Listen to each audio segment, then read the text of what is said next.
Pastor, no se me vaya. Esa reflexión suya yo creo que es válida que la acotemos.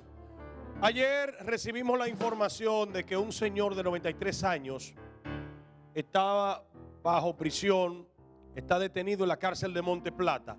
¿Qué sucedió? Mire aquí. Epifanio del Carmen Rosario, un señor con más de 90 años que está detenido en la cárcel de Monte Plata. 93. Señor de 93 años. Sí, sí. ¿Y por qué? Es inimputable, según la... El señor fue condenado por una riña en Sabana Grande de Boyá con otro señor donde el señor... Otro señor de 85. Es que no se explica porque se supone que ese señor está en condiciones deplorables de salud, incluso tiene Alzheimer y le quieren negar la libertad a un señor de 93 años. ¿Cuántos años ya él tiene preso? Él tiene 1 año preso porque la sentencia... ¿Qué? Hay una sentencia que lo condenaron a 5 años, 3 en su casa y 2 en... Pero él mató a alguien. Oh, señor. No.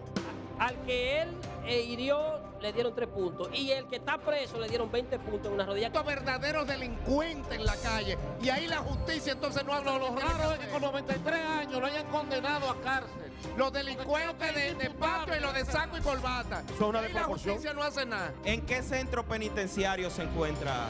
En el centro penitenciario de Monte Plata, rehabilitación de Monte Plata. Yo voy a mandar a Florentino para allá mañana. Cuidado. Vamos, habiendo tantos delincuentes en la calle. ¿Por qué la Con destina? 18 fichas. Y este es... Túnel de conectividad, sistema Lyconet en desarrollo. Adelante, Florentino, buenas tardes, ¿dónde te encuentras?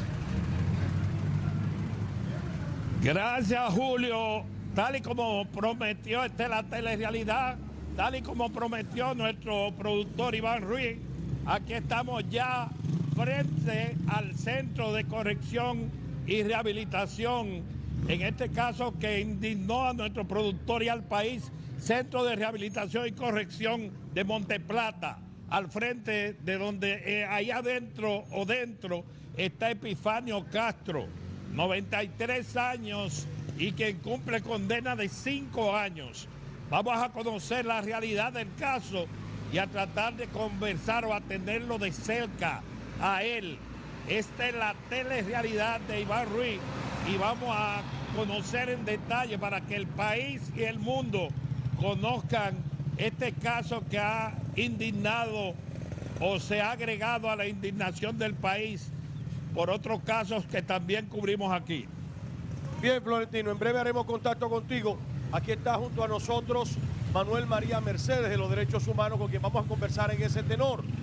Un señor de más de 90 años que es condenado a 5 años de prisión y que se mantiene en condición de salud deplorable, incluso está padeciendo de Alzheimer, tiene una sonda por lo cual no puede orinar y se le niega la libertad porque según el juez ejecutor de la pena, él tendría que trabajar, oye esto, para poder generar el documento o darle las condiciones para que él sea por lo menos puesto bajo prisión domiciliaria. Es lo que tenemos, Florentino. Y aquí está el doctor Manuel María Mercedes para conversar con nosotros en ese sentido. Sí, fíjate, son de las cosas. En transición dramática le escuchamos, honorable jurista. Son de las cosas que en este país indignan, como nos indignó la muerte del joven en Guajimía. Porque ¿qué resulta? La Constitución establece un límite para la prisión, sobre todo cuando se trata de edad. En esa edad es inaceptable y es una violación al principio constitucional de que un señor de 93 años en esas condiciones esté guardando prisión. Nosotros inmediatamente ayer salió la noticia, creo que fue por acá, el fin es que nos llegó la noticia a los derechos humanos, instruimos inmediatamente a la Comisión de los Derechos Humanos de Monte Plata para gestionar ante el juez de la pena. Le dijimos al juez que entonces nos lo entregara a nosotros los derechos humanos y que, al igual que debo de decir aquí, yo por ejemplo tengo más de 100 personas cargadas en las que yo soy garante solidario. Entonces yo le digo, bueno, pues entonces dígale que yo voy a ser garante al juez, porque eso es inaceptable que estemos condenando a pena de muerte a un señor de 93 años por una riña entre dos ciudadanos con edades casi similar. Son de las cosas que no pueden seguir sucediendo en este Estado de Derecho. Entonces aprovecho este espacio para brindarnos desde aquí, para nosotros entonces como Comisión de los Derechos Humanos, yo en manera particular ser el garante de ese señor para que en las próximas horas el juez de la pena pueda fijar unas audiencias y que entonces en consecuencia nosotros servirle como... Una observación. Yo estuve muy de cerca del doctor Domingo Porfirio Rojas Nina, alto comisionado para los derechos humanos de la República Dominicana, y aprendí mucho de él con los derechos humanos. ¿Tú tenías conocimiento de que la jueza es sobrina de la otra parte vinculada a la situación de la riña? En el día de ayer... ¿Pero tenía conocimiento de eso? Sí, sí. Entonces, ¿qué se puede hacer? Porque eso es un abuso. Oye, eso es un abuso inaceptable de esa jueza. Ojalá que el presidente de la Suprema Corte de Justicia, Henry Molina, tome carta en el asunto. Porque eso no se puede justificar, ni se puede perdonar, ni se puede aceptar. Ni se puede aceptar que cosas como esa estén pasando. Alarma activada a esas autoridades mencionadas. Oye, Julio, escúchame, estoy indignado. Eso es un abuso. Eso no se puede permitir. Usted es una abusadora. ¿Cómo usted puede actuar de esa manera con un señor de 93 años que porque usted es sobrina de la otra parte que se involucró en la riña? Pero de hecho, el que está preso tiene 20 puntos y su tío tiene 3 puntos. Entonces, eso es un abuso.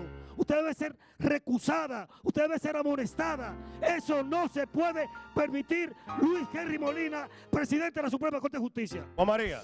En este caso, preguntarle a Manuel María, en este caso no era necesario entonces que la jueza se inhibiera del caso. Totalmente que sí, totalmente. Bueno, hemos vivido, todo juez que mínimamente se respete y tiene una relación en un expediente, llámese cual sea. Tiene que inhibirse. Tiene que inhibirse. Porque así no puede ser, así no hay Estado de Derecho al que nosotros aspiramos vivir en un país como el nuestro. Nosotros ya desde ayer, como derechos humanos, estamos al frente. Lo que pasa es que ahora hay que agotar situaciones procesales para que podamos tener la libertad en el menor tiempo. Doctor, ¿cuál es el procedimiento en este momento? Entonces, en este caso, ya que ustedes asumieron para ir donde el juez ejecutor de la pena como garante del Señor, ¿qué debemos hacer ahora? Sí, en el día de mañana ya estaremos, bueno, hoy se está gestionando mediante una instancia al juez para solicitándole que también la Procuraduría General de la República, en el marco de las atribuciones que le dé el Código Penal,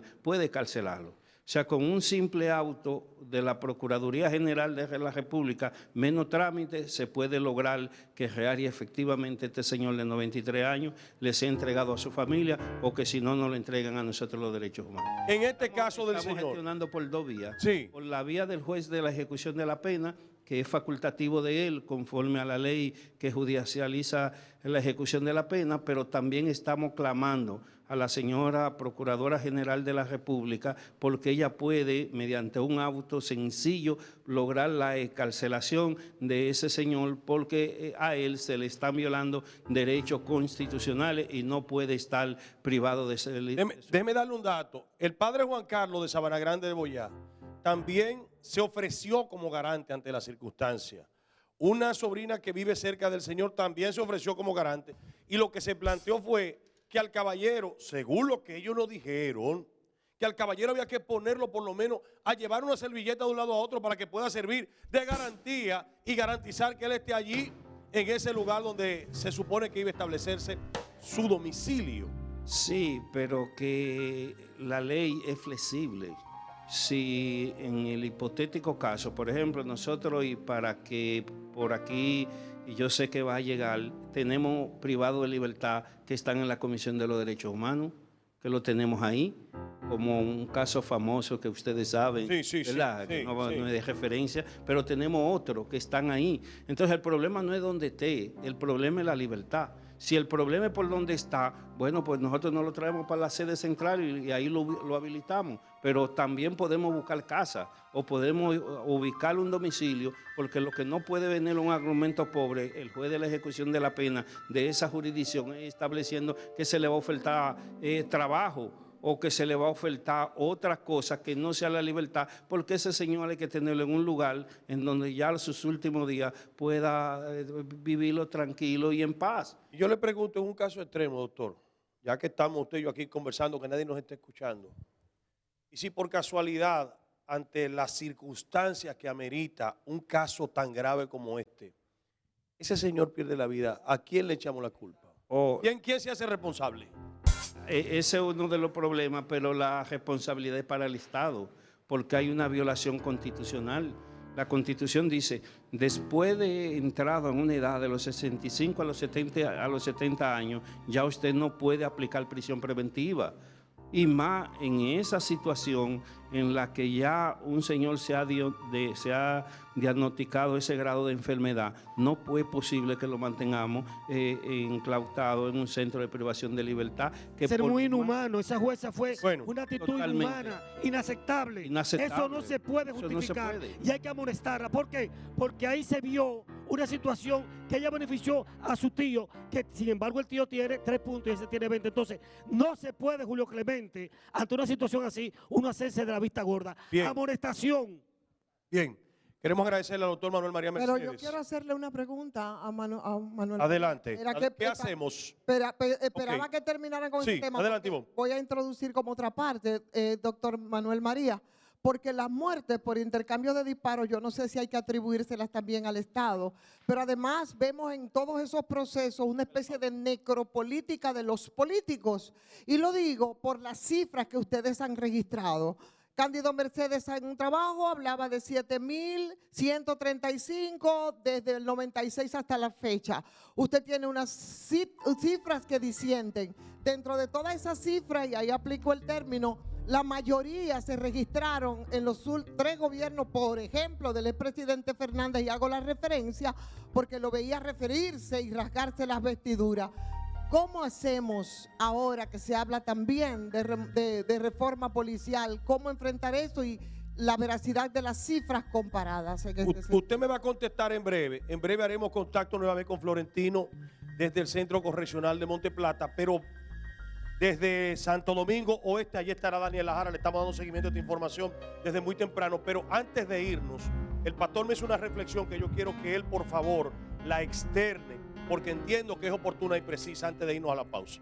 Sí, mira, Julio, hace unos par de años yo tuve la oportunidad de ir a una ciudad en los Estados Unidos que me sorprendió, primero porque cuando fui a esa ciudad no tienen policía. Los negocios abren y cuando van a almorzar dejan la mercancía en la calle, nadie le pone la mano. Hay un hotel incluso al que yo fui también en Carolina del Norte, donde yo llegué, no había gente, había un letrero con mi nombre, tome la llave, me dijeron al lado hay una puerta con un mini market. Yo pensaba que iba a haber personas ahí y cuando fui, yo tomo la mercancía y en una canasta llena de dinero yo podía pagar en efectivo y devolverme.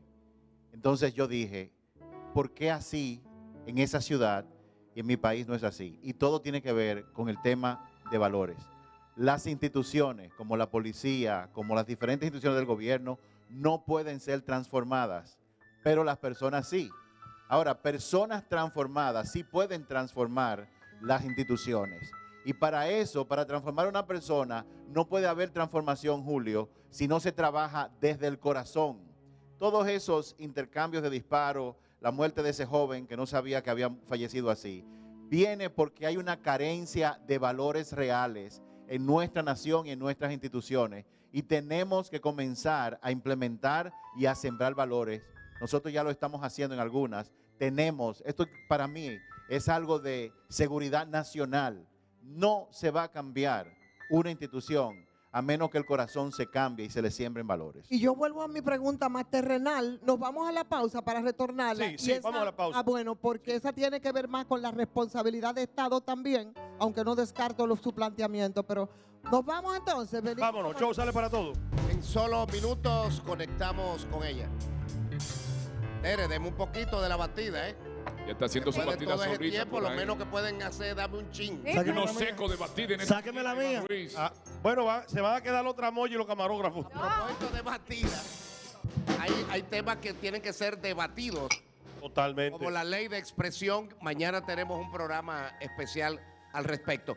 Antes de despedir a María Mercedes, nos quedamos con esa pregunta. Sí, que ya se renova como 3 veces. Ahora la pongo cortita, Manuel María. Y comenzábamos con que si esas muertes por intercambio de disparos son muertes que le corresponden al Estado. Y segundo, a propósito de lo de Darwin, bueno, Ahora se habla de que las cifras difieren cuando todo el mundo sabe que aquí hay muchos subregistros y que desde las instituciones no se registra todo esto. Usted habla de cuánto, veía a Cándido que hablaba de 7.125 desde el 96 hasta la fecha. Vamos. Al final, ¿cómo nosotros podemos cuantificar cuáles son cómo ustedes han registrado esta muerte y cuál reflexión tenemos respecto a esto?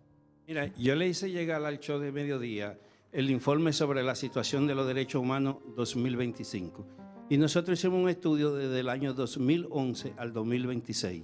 No hay diferencia en la cifra entre el doctor Cándido Mercedes y la Comisión de los Derechos Humanos. Lo que pasa es que lo analiza desde el 96 y nosotros lo analizamos desde el 2011.